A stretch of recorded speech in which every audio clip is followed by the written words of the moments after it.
Steven, you were driving your heart out there to try to run down Casey. What more did you need to get to that win?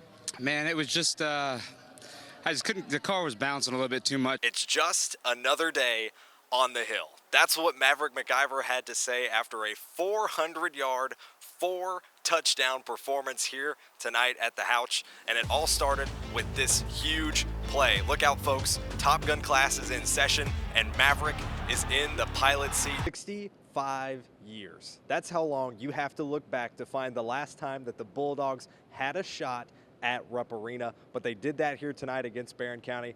Yeah, guys, here with third place finisher Bubba Pollard. Bubba, we were looking back at your race car right now. I noticed that big dent in the side of the door. This was a hard-fought third place finish for you guys. Yeah, it could have been a lot worse than what it was. We just, at 14. Here at Bowling Green Ballpark, where just earlier tonight, the Bowling Green Hot Rods hosted their first playoff game this season. Casey Roderick climbing out of the race car after they finally broke through this year in Victory Lane. Casey, I know you guys have been fighting so hard all year to put this thing in Victory Lane. You've been so consistent all season. What does it mean to come back to this place, to the fairgrounds where you have so much history? Yeah, it feels good to come back here and get a win. Murphy joins us again with a bit of an equipment. Wow. Okay, Ryan. I'm shaking. Chills. I don't think I can talk. I can't. All right, you I've do got- this. You do this. If I do it, I no. can't talk. Hey, whoa. We're bringing it back. Get back in here. Get back in here. We got to okay. talk about this Okay. because Yeah. what an undertaking it was. The hallowed grounds of Houchins LT Smith Stadium ring with the sound of WKU fans eager to break a homecoming game losing streak dating back to 2021. And the leading man on the offense, redshirt junior Rodney Tisdale Jr., making his second ever start in college football, looks to be the tipping point for the Tops to roll into the latter half of their season after a big win on the road against La Tech. We welcome you back to wrap up our show. Brian Murphy, Cole McIntyre, Jonah Listerman, Tyler Fernandez alongside as the Extra Points unmatched legacy following the Glasgow Scotties' historic undefeated regular season is now available on YouTube and Facebook on the Extra Points platforms. And joining us now is Ian Blandford, who actually just got to see the Scotties play earlier tonight. Football season is almost here, which means it's time for another countdown to kickoff. Now, yesterday, we showcased the Glasgow Scotties, and tonight we're taking a look at the other half of their crosstown rivalry with the Barron County Trojans. Jarek Martin finishes the job on this direct snap trip to the end zone, and I thought there was something stuck to my shoe, but psych, it's just another Hudson gum play. And hey, Hudson, do you know which way it is to Cookout? Oh, that way? Cheerwine Float is calling my name. Gum finds Martin for another touchdown, and this time through the air and rolled the tape on the highlights. It's homecoming at Spartans Field, and when there's new turf, I think Cats have a thing about that. Panthers seem to like it anyway. Hunter Corbin, 65 yards to the house, and this play goes on for quite a bit. Corbin, he's got a big order to fill. Davis County goes up 6-0 early. You can see him there. He's stirring the pot. But Brandon Smith digs deep in the playbook for this potential EP top play. Caden York's a running back, but the kid's got a cannon. 26-yard touchdown. That play is why it's the greatest show on turf. Now, Camden Page is a big fan of social distancing. He breaks off to the left side, and it's a 6-7 connection. Oh my. Yes, I had to do it, kids. Justin Capps connects for his second touchdown of the game. South Warren fires off in the second quarter. Davis County without their star running back, Ridge Roberts, in this game. And the Spartans take full advantage. And Caden York, have yourself a night, young buck. 1 touchdown passing, 1 touchdown rushing, plus a pick 6. Spartans stay undefeated with 9 straight wins. Now we go from the Cats to the Dogs, and Baja Men on the speakers, blue flying high. Welcome to the Doghouse, y'all. Familiar sight, Jalen Bradley yippee-yi-yos to the end zone for a 1-yard rushing touchdown. And spoiler alert, the Scotties didn't let up. My man Marcus there on the bench knows the drill. Jarek Martin says if he's a dog, the party's still on. Takes the direct snap into the end zone to make it 28-0 in just the first half. Dogs are in the groove, and their mind done gone. Digging a bone out of the playbook, Jeremiah Moore, this time around in the first half, takes the jet sweep down the sideline, and he's just going to keep on going. Keeps going, and he keeps going, all the way for 6. Hi, ref. Also, I thought Halloween was last week. But either way, the Dogs are smelling a dub as their undefeated season continues. Final score 56-0. Scotties will play Union County next week to keep their championship hopes alive. And just look at this run to end the first half. Unbelievable. Is what Austin Hill did in Saturday's NASCAR Xfinity Series race worthy of a suspension? And that out. Oh, as you see the 19. Oh, what a save! Oh, no! What a hard hit for the 19. Austin Hill could be facing a suspension from the NASCAR Xfinity Series after wrecking Eric Almirola in the closing laps. But what happens if he is? Austin Hill is tied for the second most wins in the Xfinity Series with 3, and currently he sits third in the playoff standings with the 5th best average finish among full-time drivers. But all these points could be stripped away. If Hill is suspended, he'll lose all 21 of his playoff points earned so far, but he'll still remain playoff eligible. Essentially, he'll open the Xfinity Series playoffs at Bristol last in the playoff standings, regardless of if he wins another race or another stage between now and then. They're going to hold us for 5 laps for reckless driving. Oh, they can go themselves. NASCAR. That is bull. I'm sideways. I go to correct it back to the left. It gets locked to the left, and I can run into the 19. Hill claims he's innocent, but does his driving tell a different story? And does Hill deserve the potential suspension? It was definitely intentional. He blocked me 3 times. I finally got him loose in 3. He had damage on the nose, so he was really slow in the corners. We should know Hill's fate when NASCAR's penalty report drops later this week.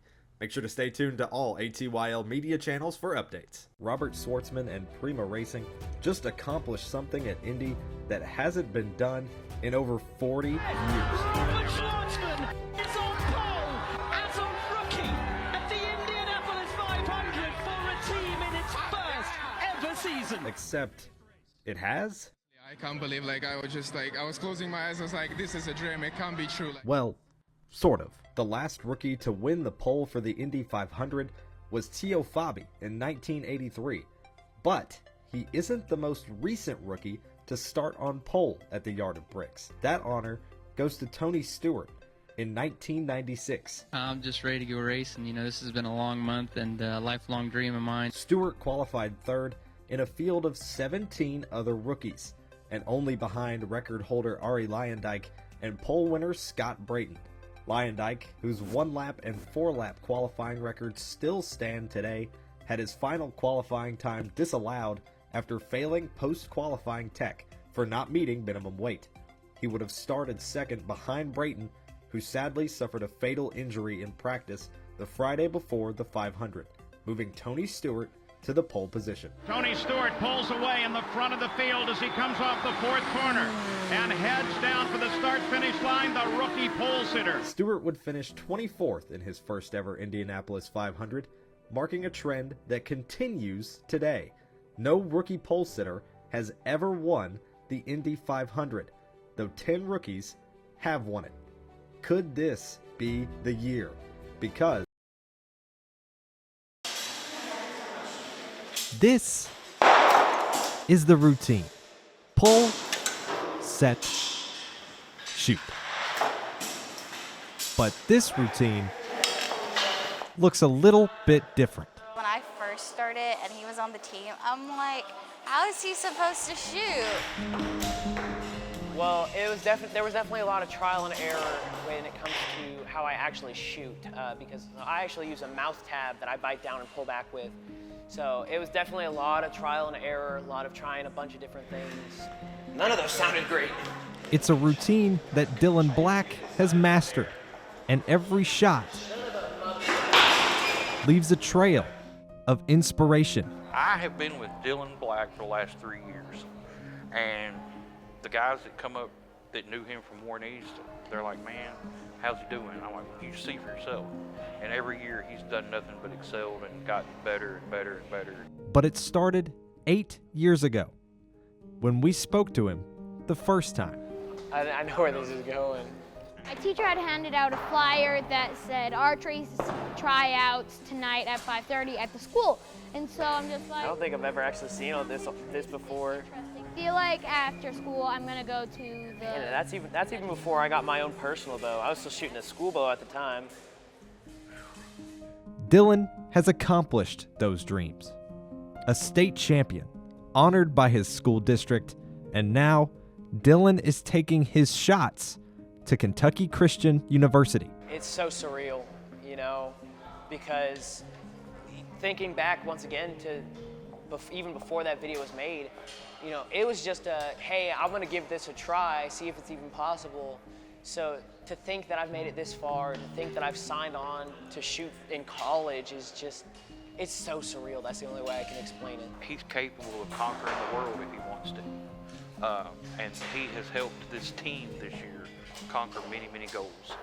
So I don't know what else you could say about Dylan other than, dude, I can't wait to watch you grow and go on out into the world and see what happens from here on, you know. Now look, listen. Ball! Good. This is a unit, Good job. Good job. Good job. Good job. Good job. Good job. a pretty good one. So look, pay attention. Pay attention. This Glasgow defense is only allowing 5 points per game, the lowest in the entire state, in the midst of an undefeated season. Coach Dak, he's our defensive guy. The key to that success is here. What's up? Mic'd up, brother. Yeah, brother. Yeah. What's going on? He brings like a youthful energy. You know, he's great relationship builder. Kids want to play hard for him, and he does a good job of getting that energy out of them. Yep, good. Here we go. Defensive coordinator Jack Herron is in his first year with the program at just 23 years old. Hey, don't let Coach. I'm telling you, I came up with. I really didn't know what I was getting into. I was once these guys coming out here and busting my butt every day, and I get it. So just building relationships with the kids, I take pride in it. Former Taylor County standout is helping build a new culture with a team he's not unfamiliar with. Believe it or not, some of these coaches that we have coached at Glasgow when I was at Taylor County. And I always joke with them that, my senior year, we put Glasgow out of the playoffs. So I love joking with those guys about it. Good. When Coach Arnett got this job here in Glasgow, he called me up and I thought it'd be a great opportunity. I jumped on it as soon as I could, and the rest is history. The team's performance